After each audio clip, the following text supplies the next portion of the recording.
जून का महीना था। सुबह के 8:30 ही बजे थे, लेकिन धूप तो शरीर को चुभने लगी थी।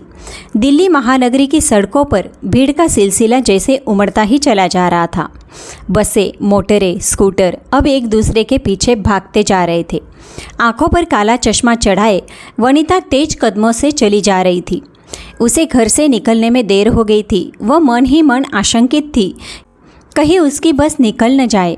अब यह बस मुझे किसी भी तरह नहीं मिल सकती। अपनी आंखों के सामने से गुजरती हुई बस को देखकर वनिता ने एक लंबी सांस खींची। अचानक लाल बत्ती जल उठी और वनिता की बस सड़क की क्रॉसिंग पर जाकर रुक गई।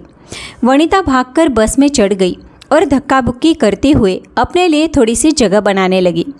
उसने इधर उधर दृष्टि दौड़ाई। बस की सारी सीटें भर चुकी थी। कहीं कहीं 2 की सीट पर 3 लोग बैठे थे।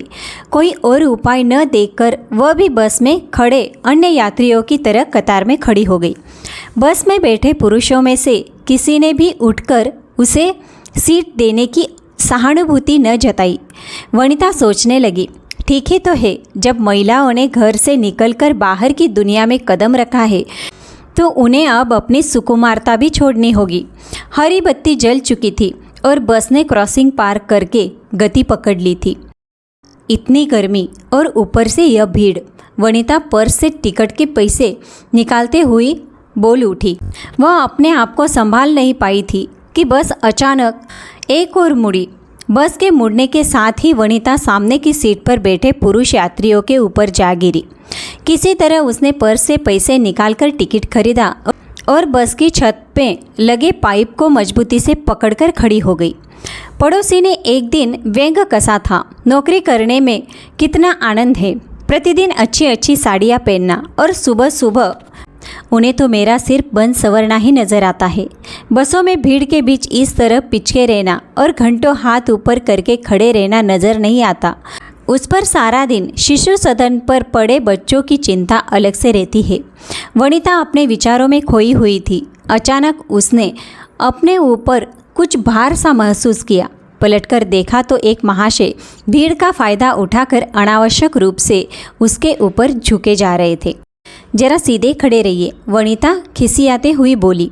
बस ने गति पकड़ ली थी और इसके साथ ही वनिता के मन की परतें भी उघड़ने लगी थी।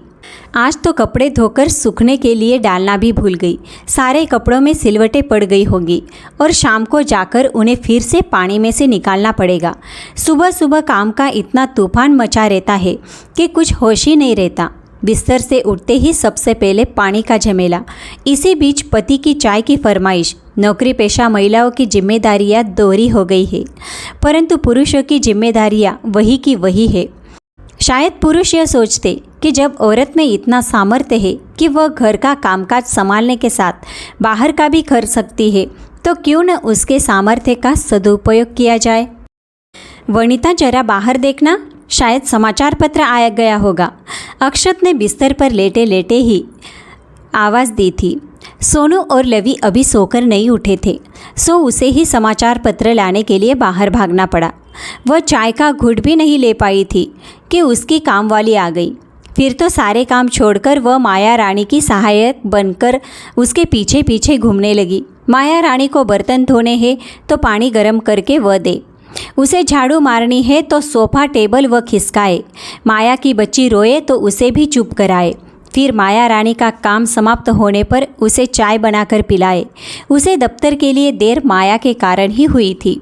वनिता चिल्लाती रही, माया जल्दी चाय पी ले, मुझे दफ्तर के लिए देर हो रही है। पर वह बालकनी में बैठी अपनी 2 वर्षीय बेटी के साथ खेलने में व्यस्त थी। तू यहाँ क्या कर रही है माया, अभी कमरे में पोछा लगाना बाकी है। आवाज़ सुनते ही वह हड़बड़ा कर उठी और पोछा लगाने के लिए चल पड़ी। वनिता सोनू के टिफ़िन में सैंडविच डालकर लवी की शिशु सदन की टोकरी तैयार करने लगी थी। दूध की बोतल बदलने के लिए फ्रॉक, बिस्कुट, फल आदि सब कुछ उसने ध्यान से टोकरी में रख दिया था। सिर्फ लवी को दलिया खिलाना बाकी था। उसने अक्षत को आवाज़ दी, सुनो जी, जरा लवी को दलिया खिला देना, मैं सोनू की कमीज़ में बटन टाक रही हूँ। वनिता, तुम मुझे प्रतिदिन दफ्तर के लिए देर कराती हो, अभी मुझे स्वयं भी तैयार होना। सोनू को बस तक छोड़ना है। शिशु सदन का नाम सुनते ही वनिता की 3 वर्षीय बेटी लवी विफर पड़ी थी। मैं नहीं जाऊंगी वहाँ। लवी का यह रोना धोना और फिर उसे मनाना उसका प्रतिदिन का काम था। 10-15 मिनट का समय तो इसी में निकल जाता। वनिता लवी के आंसू पोंछकर उसे पुचकारने लगी। मैं तो कहता हूँ वनिता, तुम यह नौकरी छोड़ दो। मेरा वेतन अब इतना तो हो ही चुका है कि मैं तुम्हारी नौकरी के बिना भी घर का खर्चा चला सकता हूँ। अक्षत ने गुसल खाने में जाते जाते कहा था। शायद अपनी लाडली बेटी को रोता हुआ देखकर उसका हृदय द्रवित हो उठा था। तुम्हारी यह बेटी जरा सी रोई नहीं कि तुम तुरंत मेरी नौकरी छुड़वाने के बारे में सोचने लगते हो। याद नहीं तुम्हें कितनी मुश्किलों से मिली है मुझे यह नौकरी। वनिता अक्षत को बीते दिनों की याद दिलाने लगी। के लिए गुसल खाने की ओर चला गया और वनिता सोचती रही, कितने पापड़ बेले हैं इस नौकरी को पाने के लिए, और आज 4 पैसे घर में लाने लगी हूँ, तभी तो थोड़ा सलीके से रह पा रहे हैं। इस नौकरी के पहले तो न उनके पास ढंग के कपड़े लत्ते होते थे और न ही कोई कीमती सामान। उसे तो सिर्फ 2-4 साड़ियों में ही गुजारा करना पड़ता था। बेचारे सोनू के पास तो केवल 2 ही स्वेटर हुआ करते थे। अक्षत के पास स्कूटर तो क्या, साइकिल भी नहीं थी।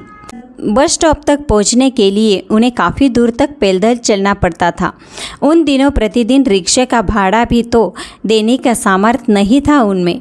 एक बच्चे को भी वह पूरा पौष्टिक आहार नहीं दे पाती थी। नहीं, कभी नहीं छोड़ूंगी मैं यह नौकरी, वनिता सोचते सोचते मुखर हो उठी थी। ड्रेसिंग टेबल के सामने खड़ा अक्षत उसे तिरछी नज़रों से देख रहा था। शायद वह वनिता की मनस्थिति को समझने की कोशिश कर रहा था। वनिता सोनू को नाश्ते के लिए आवाज़ लगाकर उसका बैग स्कूटर पर रखने लगी थी। अक्षत ने स्कूटर स्टार्ट किया तो उसने स्कूटर के पीछे बैठे सोनू के सिर पर प्यार से हाथ फेरा। 10 वर्षीय सोनू समय से पहले ही इतना गंभीर हो गया था। वनिता को ऐसा लगता जैसे वह अपराधिनी है। उसने ही अपने बच्चों से उनका बचपन छीन लिया है। वह ख्यालों में खोई हुई दूर तक जाते हुए अक्षत के स्कूटर को देखती रही। अचानक उसे ध्यान आया, अभी तो कमरे में फैला सारा सामान समेटना है। वह भागकर ऊपर आई। उसने एक दृष्टि पूरे कमरे में दौड़ाई। बिस्तर पर गीला तौलिया पड़ा था। उसने तौलियों को निचोड़कर बालकनी में फैला दिया। वनिता ने बिजली की गति से भागकर सामान समेटना शुरू किया। सभी वस्तुओं को यथास्थान रखने में उसे कम से कम 10 चक्कर लगाने पड़े। नाश्ते का निवाला निगलते निगलते उसे ध्यान आया, कहीं माया रानी गुसल खाने की बाल्टी खाली तो नहीं कर गई। वनिता ने स्नान घर में जाकर देखा तो बाल्टी सचमुच ही खाली थी। अब तो पानी भी जा चुका था। वह गुस्सा पीकर रह गई। अभी उसे तैयार भी होना था। घड़ी की सुइयों पर नजर गई तो हड़बड़ाकर अलमारी में से साड़ी निकालने लगी। लवी को शिशु सदन में छोड़ते समय वनिता का मन बहुत विचलित हो गया। उसकी सोच जारी थी, आखिर क्या दे पा रही है वह अपने बच्चों को इस नौकरी से। इस उम्र में जब उन्हें उसके प्यार की ज़रूरत है तो वह उन्हें छोड़कर दफ्तर चली जाती है, और शाम को जब थकी हारी लौटती है तो उन्हें दुलारने पुचकारने का समय भी उसके पास नहीं होता। आखिर इस नौकरी से उसे मिलता ही क्या है। सुबह से शाम तक की भागा दौड़ी, जीवन स्तर बढ़ाने की होड़, और इस होड़ में कुछ भी तो नहीं बचा पाती। जब वह नौकरी नहीं करती थी तो उसका काम 4-5 साड़ियों में ही चल जाता था, लेकिन कार्यालय के लिए अब 15-20 साड़ियाँ भी कम पड़ती है। वर्ष में 2-3 जोड़ी चप्पलें घिसी जाती है। ऊपर से पाउडर, क्रीम, लिपस्टिक का खर्चा अलग से। पति पत्नी दोनों कमाऊ हो तो ससुराल वाले भी कुछ ज़्यादा ही अपेक्षा करते हैं। वह तो बस सुख सुविधा के साधन जुटाने की मशीन बनकर रह गई है और दिन रात पिस रही है इसी चक्की में। किसी को एक दूसरे को बात करने की भी फुर्सत नहीं। उफ, नहीं करूँगी मैं ऐसी नौकरी। वनिता के ओठों से कुछ ऐसे स्वर निकल पड़े। आसपास की सवारियों ने उसे चौंक कर देखा तो उसकी विचार तुंद्रा रुकी। अब उसकी आंखें बस की खिड़की से कहीं दूर कुछ तलाश कर रही थी। उसे फैसला करने में 4-5 दिन लगे। 7 काम करने वाली महिलाओं ने विरोध किया। क्या मियाँ की पैर की जूती बनकर रहेगी? चटक मटक वीना ने कहा। लीना का पति रोज उससे झगड़ता था। उसने पिछले 3 साल से अलग मकान ले रखा है। हमारे पास इतनी दौलत कहाँ की नौकरी छोड़ सके, यह सरोज का कहना था। कांतिहीन चेहरे वाली सरोज घर और दफ्तर के बीच पीस रही थी। वनिता को दोनों की सलाह में स्वार्थ नजर आया। फिर भी उसने जी कड़ा करके त्याग पत्र दे दिया। 2-4 दिन पर बेफिक्री से बीते। ढेरों काम थे। रसोई सड़ी हुई थी। पहले घर में डब्बाबंद सामान ही खाया जाता था, अब वह खुद बनाने लगी। बेटी भी अब संयत होने लगी। 7-8 दिन बाद अक्षत बोला, मैं 4 दिनों के लिए टूर पर जा रहा हूँ, तुम्हें दिक्कत तो नहीं होगी? लो बोलो, घर बेटी नहीं कि पति के पर निकलने लगे, वनिता ने सोचा। फिर विवाद न खड़ा करने की नीयत से बोली, दिक्कत क्यों होती, आप निश्चिंत होकर जाए। अक्षत के बिना 4 दिन काफ़ी लगने लगे। पहले वह टूर पर जाना टाल देता था कि वनिता को दिक्कत होगी। वह घर का जो छोटा मोटा काम कर देता था वह कौन करेगा। 4 दिन बाद जब अक्षत लौटा तो बहुत खिला खिला था। बोला, मेरे अधिकारी भी साथ थे, मेरे काम से बहुत खुश थे, वही मेरी तरक्की भी कर दी और यह लो 5,000 रुपये बोनस भी दिया है। थोड़ी देर बाद अक्षत फिर बोला, अधिकारी कह रहे थे कि पहले घरेलू कठिनाइयों के कारण ही वे मुझे जिम्मेदारियां देने से कतरा रहे थे। वे नहीं चाहते थे कि बाहर जाने के कारण घर में विवाद हो। वनिता सुन्न रह गई। वह सोचती थी कि उस नौकरी से घर में बरकत थी, पर यह तो उल्टा था। उसे अपने निर्णय पर गर्व हुआ। उसने सोचा कि नौकरी नहीं तो क्या, वह भी तो अक्षत की कमाई में हिस्सा देती ही है। दोस्तों, आपको आज की कहानी कैसी लगी और वनिता ने नौकरी छोड़कर अच्छा किया या बुरा, कमेंट में ज़रूर लिखिएगा। अगर आज की कहानी आपको थोड़ी भी अच्छी लगी हो तो ओम नमः शिवाय लिखना ना भूलिए।